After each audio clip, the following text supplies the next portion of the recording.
What is going on, YouTube? This is Jim back with another video, and today I want to talk to you guys about LawBreakers.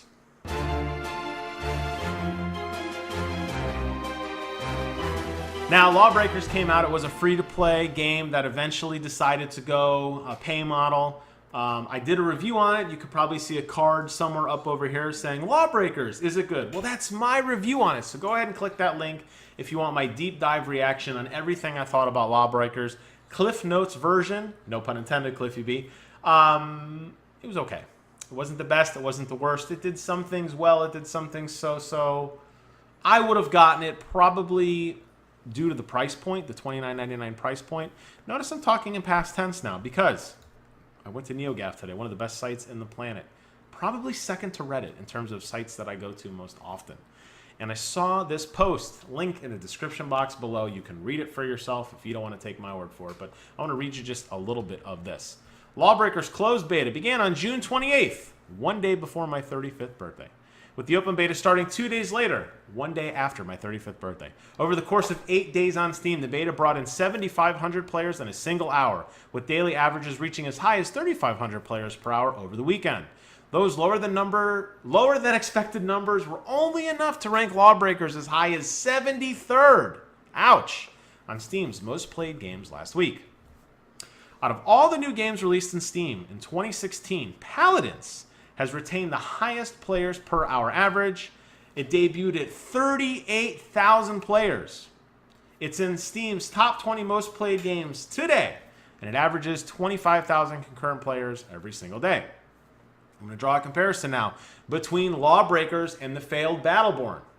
Battleborn, released with a peak of 4,500 players, and is now dangerously close to dropping below 100 players per hour. 100. Ooh. You guys know I always go back to that moment when I played Titanfall 2, or I'm sorry, the original Titanfall, Titanfall 1, on PC. I loaded it up to play Attrition, and there were less than 80 people worldwide playing Attrition, and I knew in my heart the game had died. And I'm reading this article, and I'm going to tell you guys right now, LawBreakers is dead on arrival. And that's unfortunate because I would have gotten it, but not with these numbers. I learned my lesson hard. I knew Titanfall was failing, but I wanted to give it that chance and get those sweet, sweet, uncompressed WAV files, that like 90 gig download that I got for Titanfall. I played it. Nobody else did. I uninstalled it. I took that $10 bill and I went like this, because that's about all it was worth. But then I felt Battleborn, even though I saw the numbers were lower than expected. I really liked playing with character, what's his name? Montana. He had a giant body with this little tiny head, this big machine gun. Montana, he was so much fun to play. And I go, you know what? I'm going to make this work. I'm going to buy this game. And then everybody quit playing. And I learned my lesson again. And I took that $15 from Humble Bundle, threw it away, because that's about all it was good for. Now, I'm not going to do this again with LawBreakers. I'm not buying this game. At one point, it was free to play. Now they went to a pay model. Cliff, if you're listening, go free to play. Salvage what you can, but this game is dead on arrival. This news story is going to get out via vypermajik, the greatest YouTuber in all the land, and all his colleagues, and everybody else is going to be talking about this. This game is a flop. I don't know why. It was okay. It wasn't perfect. You did a lot better on Unreal. You did a lot better on Gears of War. This is somewhere below both of those. Go back to the drawing board. You clearly are capable of making amazing games, but this one is not it. And reading through the comments, the number one thing people were saying was, I didn't even know this was a game. I didn't know it was free to play. I didn't know there was a free trial. I didn't know much about it. There were definitely some pretty good advertisements about it, but you can't go head to head with Blizzard. My entire game office, which is a hybrid office and game room, all you see around me is Blizzard stuff. It's because they're the gold standard in gaming. They don't know how to make balances. I play Heroes of the Storm. They nerf and patch like no tomorrow. They'll still never figure that out. But Blizzard is the gold standard in computer gaming. When they made Overwatch and you realized it, I know you were in development. I know there was a video of you at an interview talking to people in front of a stage. And you guys said that the first time you saw the Overwatch trailer, you turned to your colleague and said, "Oh, F." F obviously not being fudge, but this is family friendly. And what happened?